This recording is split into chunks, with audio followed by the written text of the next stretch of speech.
Israel ने start करी और फिर अमेरिका कूद पड़ा। 48 टॉप लीडर मार दिए ईरान के। इन्होंने सोचा था कि बस अब घुटने टेक के मेरे जूते चाटेंगे। सिरसवाद जूते चाटे हैं तुम्हारे। हाँ, तो डोनाल्ड ट्रंप साहब ने घोड़े पे चढ़ के ये लड़ाई छेड़ तो दी है, खत्म कैसे करना अब समझ नहीं आ रहा। अब वो जो है प्रीस्ट बुला रहे हैं व्हाइट हाउस में कि पूजा करो, मेरे लिए पूजा करो। पहले करनी चाहिए थी ना साहब। अमेरिका में नुकसान हो रहा है जानी माली। ठीक है साहब। 3 F-15 जहाज, 1 F-16 जहाज मारे गए। वो कहते साहब हम तो डूबेंगे सनम, तुम्हें ले डूबेंगे। ठीक है, रशिया और चाइना सपोर्ट कर रहे हैं, टिट फॉर टैट कर रहे हैं। ईरान के नेशनल सिक्योरिटी काउंसिल के सेक्रेटरी लारे जानी कह रहे थे कि अमेरिका 4 से 5 हफ्ते की लड़ाई की बात कर रहा है, हम 5 से 6 महीने की लड़ाई के लिए तैयार। और ये क्या पागलपना है कि मैं ईरान का मुल्क ही खत्म कर दूंगा। जितना मर्जी झूठ बोल लो कि हम तो बेअंत लड़ाई लड़ सकते हैं, नहीं लड़ सकते। आप एरोगेंस दिखा रहे थे कि मैं ये कर दूंगा, सरेंडर कर दो ईरान। ये जो गल्फ कंट्रीज हैं, कहीं ऐसा तो नहीं है कि जंग में शामिल हो जाएंगे, अमेरिका को सपोर्ट करेंगे? ये घोड़े पे चढ़ के 2 विस्की के पैक क्या पी लिए इस आसिम मुनीर ने।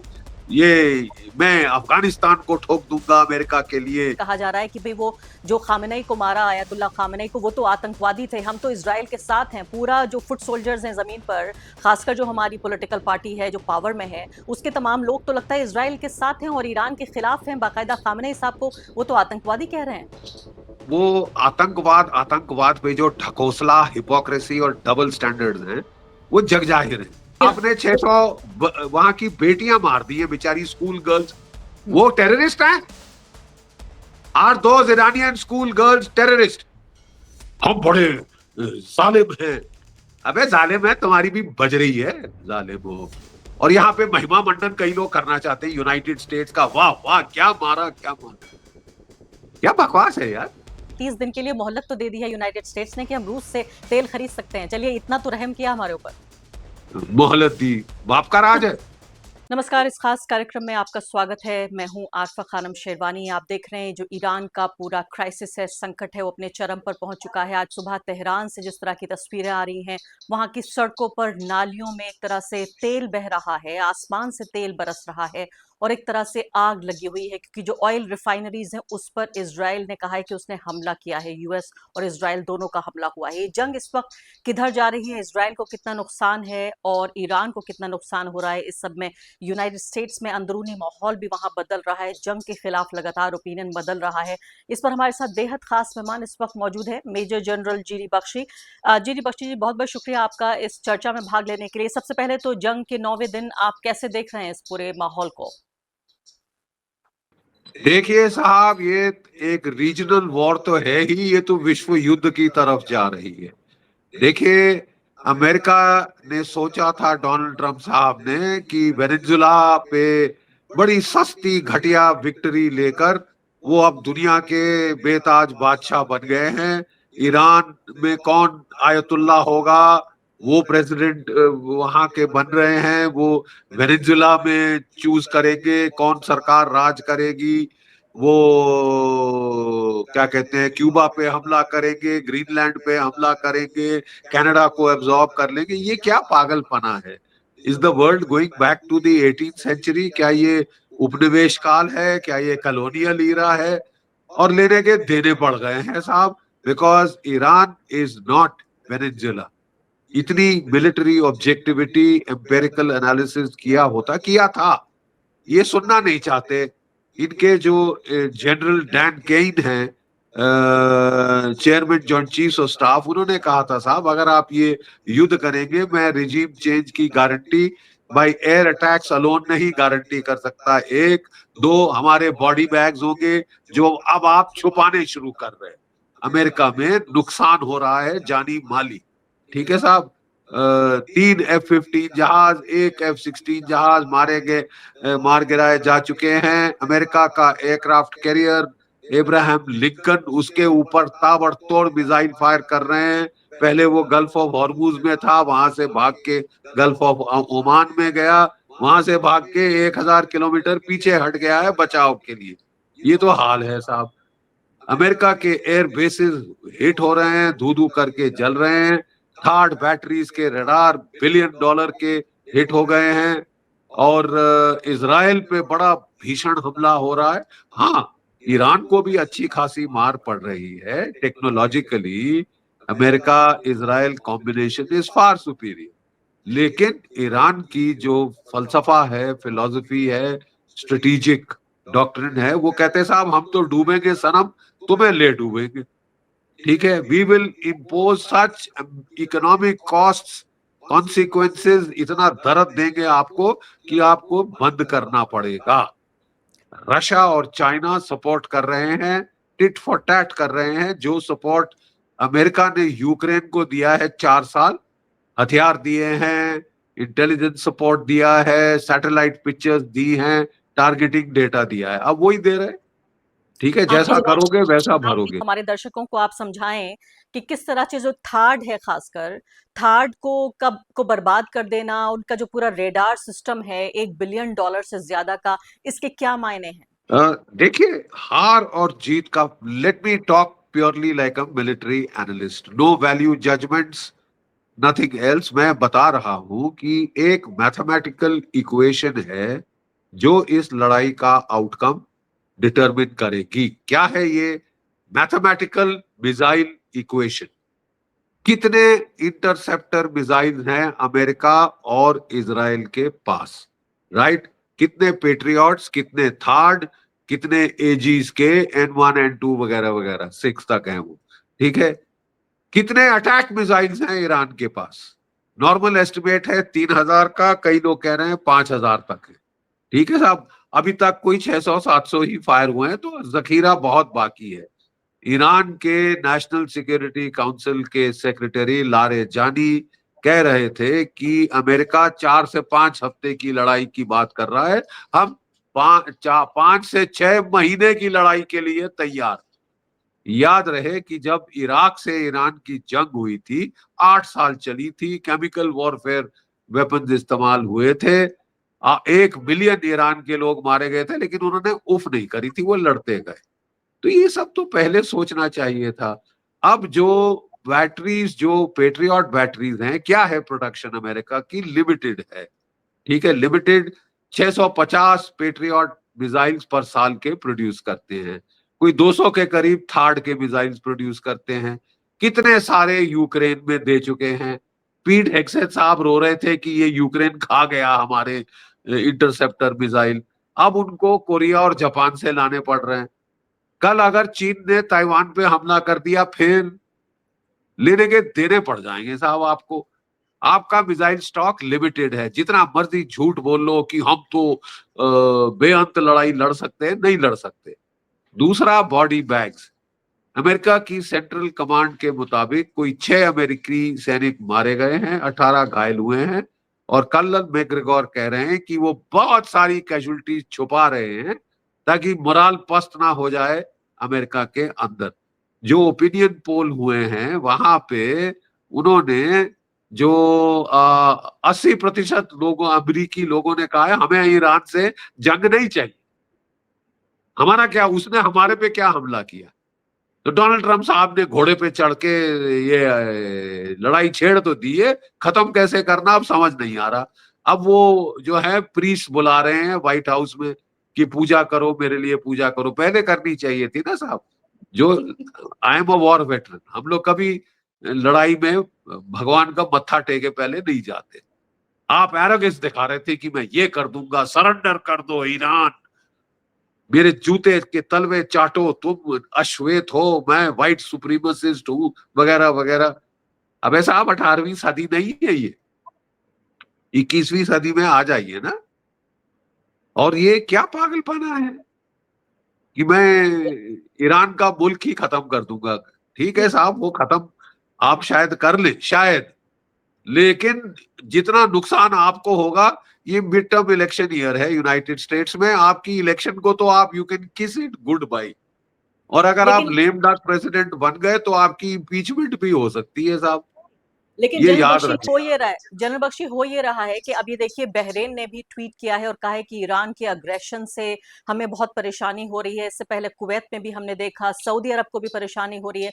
कहीं ऐसा तो नहीं होगा कि ये जो गल्फ कंट्रीज हैं जो कहते हैं आपस में कि हम भाई हैं, हमने देखा विदेश मंत्री ईरान के वो कह रहे थे कि ईरानी और अरबी लोग भाई भाई बन के एक दूसरे के साथ हमेशा जिए हैं, अमेरिका हमारे बीच ये दरार पैदा कर रहा है। कहीं ऐसा तो नहीं है कि जंग में शामिल हो जाएंगे, अमेरिका को सपोर्ट करेंगे? शामिल हो जाएंगे तो क्या कर लेंगे? माफ कीजिए, मैं मिलिट्री एनालिस्ट के तौर पे बात कर रहा हूँ। सारे सऊदी अरेबिया के हथियार, इनके हथियार अमेरिका से आते हैं। सऊदी अरेबिया उनको चला नहीं सकता, वो उसको या तो अमेरिकी पायलट्स की जरूरत होती है या पाकिस्तानी। आसिफ मुनीर साहब ने बड़ा घोड़े पे चढ़ के एक वो स्ट्रेटेजिक पैक्ट साइन किया था, any attack on Saudi Arabia is an attack on Pakistan. है दम ईरान पे हमले करने का। पाकिस्तान की जो आवाम है वो तो बिल्कुल ईरान के साथ है, और ये वहां पे वो हमले कर रहे हैं अमेरिकन कॉन्सुलेट पे। ये घोड़े पे चढ़ के 2 विस्की के पैक क्या पी लिए इस आसिम मुनीर ने। ये मैं अफगानिस्तान को ठोक दूंगा अमेरिका के लिए, अमेरिका को बगराम एयरबेस चाहिए, वो अफगान दे नहीं रहे, मैं बॉम्ब करूंगा। अबे अफगानिस्तान को रशिया ने बॉम्ब किया, फेल हो गया। अमेरिका ने 20 साल बॉम्ब किया, कख नहीं कर सका। तू कौन से खेत की मूली है? वहां अफगानिस्तान से लड़ाई तुम्हारी, अब अफगानिस्तान से युद्ध करोगे, भारत से युद्ध करोगे। ये पागल देश है, इनका तो विनाश काले विपरीत बुद्धि की बात हो गई है।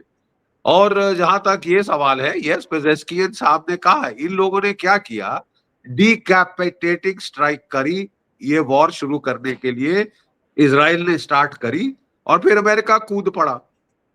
48 टॉप लीडर मार दिए ईरान के। इन्होंने सोचा था कि बस अब घुटने टेक के मेरे जूते चाटेंगे, सिरसवाद जूते चाटे हैं तुम्हारे। हाँ, उन्होंने पहले ही आदेश दे दिया था कि अगर सब टॉप लीडरशिप मारी जाए, don't look for orders. IRGC के 31 डिस्ट्रिक्ट्स हैं, हर एक के पास अपने मिसाइल, अपने ड्रोन है। उनको क्लियर कट ऑर्डर थे कि तुमको बताया है क्या टारगेट सेट करनी है, don't wait for order, fire away. 1 घंटा अमेरिकी इजरायली अटैक के बाद ईरान के पलटवार शुरू हो गया था। पिछली बार जून 2025 में 18 घंटे लगे। वो भी तैयार है ना साहब, आपकी स्ट्रेटेजी है, हम तो साहब वर्ल्ड वॉर 2 शुरू होने के पहले हिटलर को मार देंगे, स्टालिन मार देंगे, ज़ुकोव मार देंगे।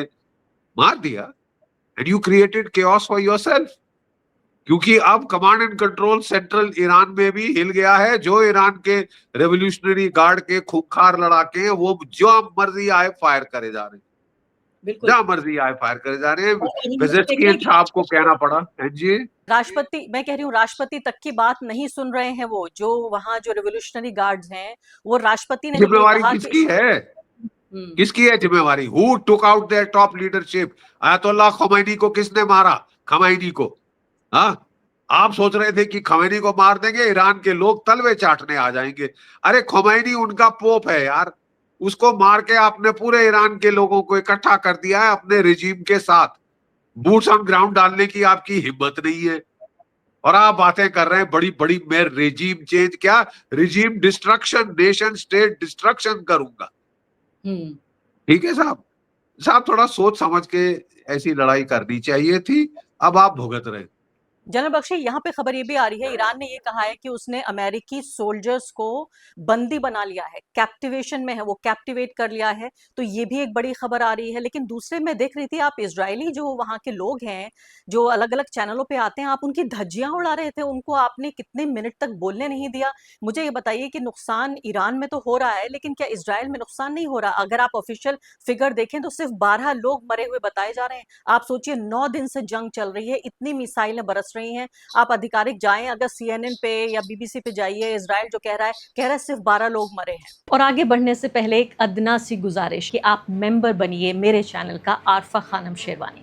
अगर आप मेंबर बनते हैं, आपके समर्थन से आप मेरा हाथ मजबूत करेंगे, इतना मजबूत कि मैं सत्ता का कॉलर पकड़ के सवाल पूछ सकूंगी, और जो हमारे समुदाय में हाशिए के जो तबके हैं उनकी आवाज उठा सकूंगी। आप यकीन जानिए, आपका एक छोटा सा सहयोग मेरे लिए इतना बड़ा होगा जिसके लिए आप अंदाजा भी नहीं लगा सकते।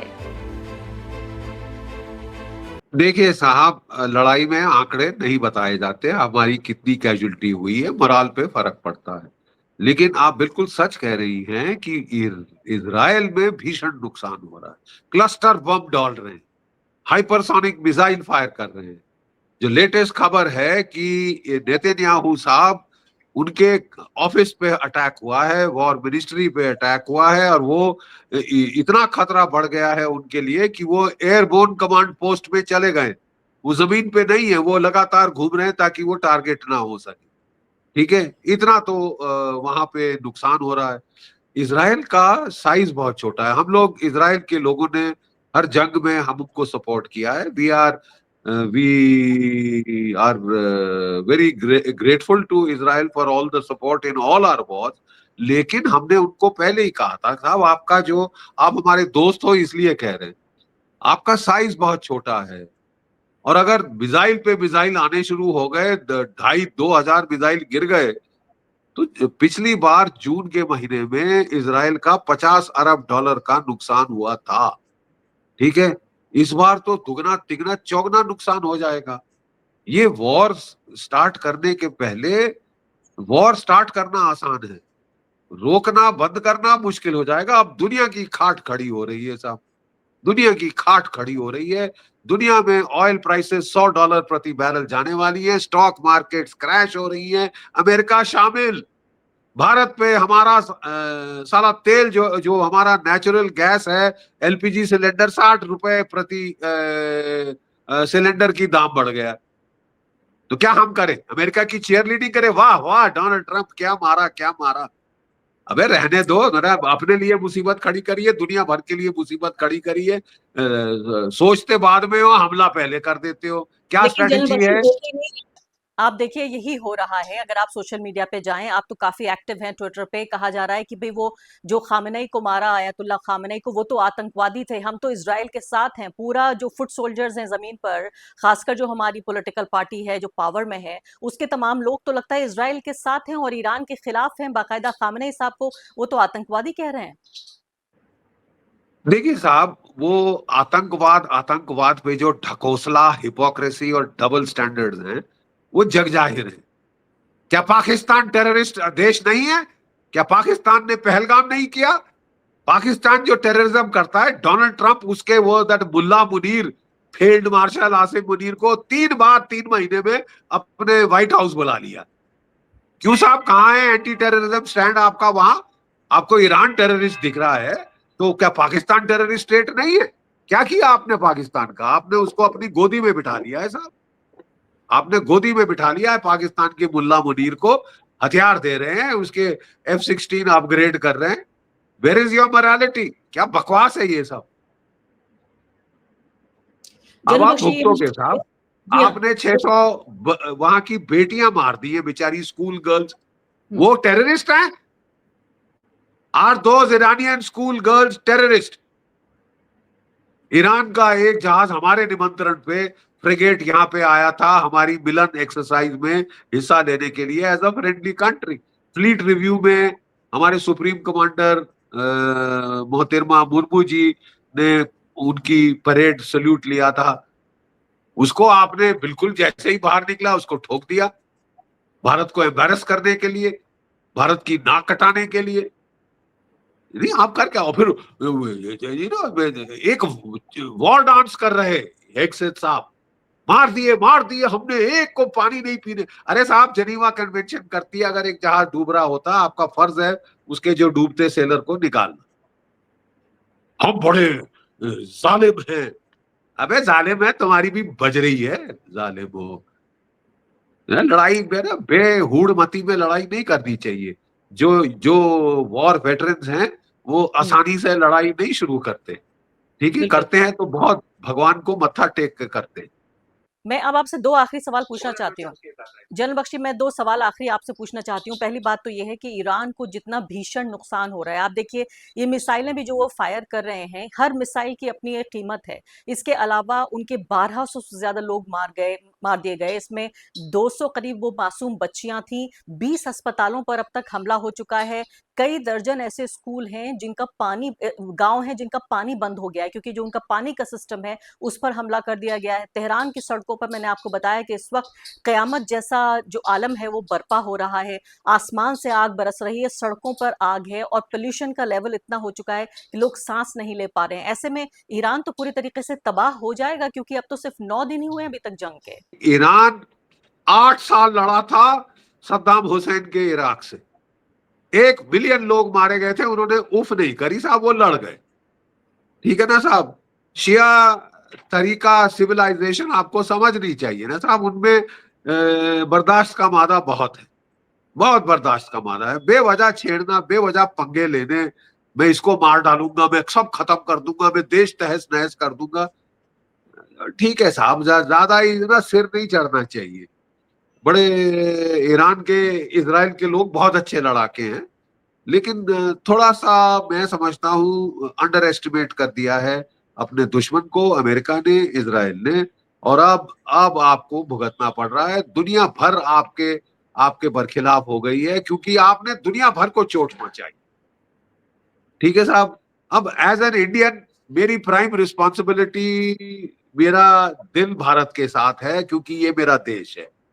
जो हमारे राष्ट्र हित हैं वो क्या है?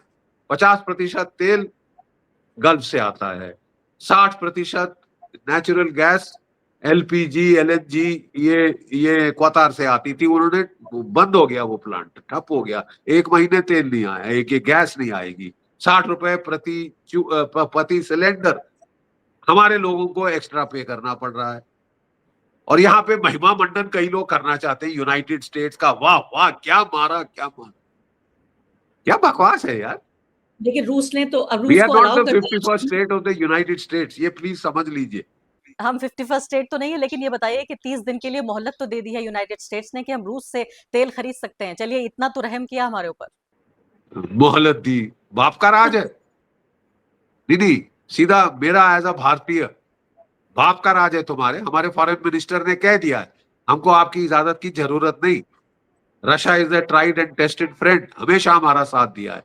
आपके जैसा धोखेबाज नहीं, दोगला नहीं है। मुंह में राम राम, बगल में छुरी।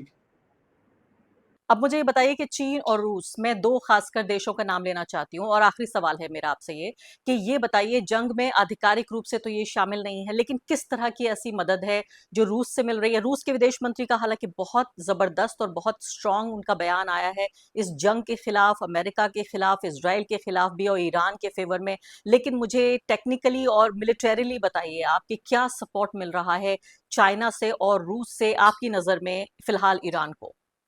देखिए, चाइना और रशिया की strategy tit for tat strategy है। जैसा करोगे वैसा भरोगे।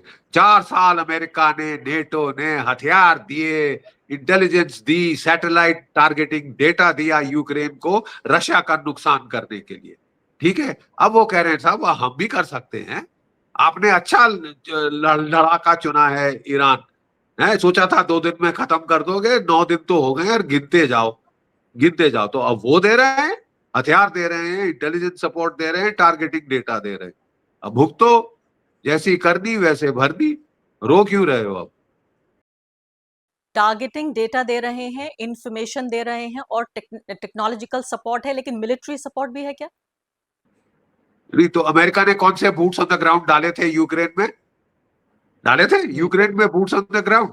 थी उनकी हिम्मत? वो तो यहाँ boots on the ground Iran में नहीं डाल सकते। वो कह रहे हैं कुर्द को हम लड़ाएंगे, पाकिस्तान के जरिए हम सिस्तान बलूचिस्तान के लोगों को ईरान के खिलाफ लड़ाएंगे। हम तो बड़े चतुर हैं साहब, औरों को लड़ा के मरवाते हैं, हम थोड़ी ना लड़ेंगे। जनरल बख्शी, आपने सबसे पहले शुरुआत में ये कहा था कि आपको लगता है कि ये वर्ल्ड वॉर होने वाली है। ऐसा क्यों कह रहे हैं आप? ये तो 3 देश लड़ रहे हैं, इसमें वर्ल्ड वॉर 3 की क्या बात हो गई? कैसे होगी वर्ल्ड वॉर 3? नहीं, क्या होती वर्ल्ड वॉर 3?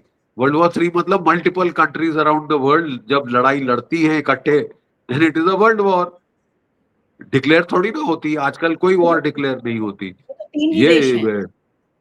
आपके देखिए कोई 13 तो मिडिल ईस्ट में देश हैं जो लड़ रहे हैं।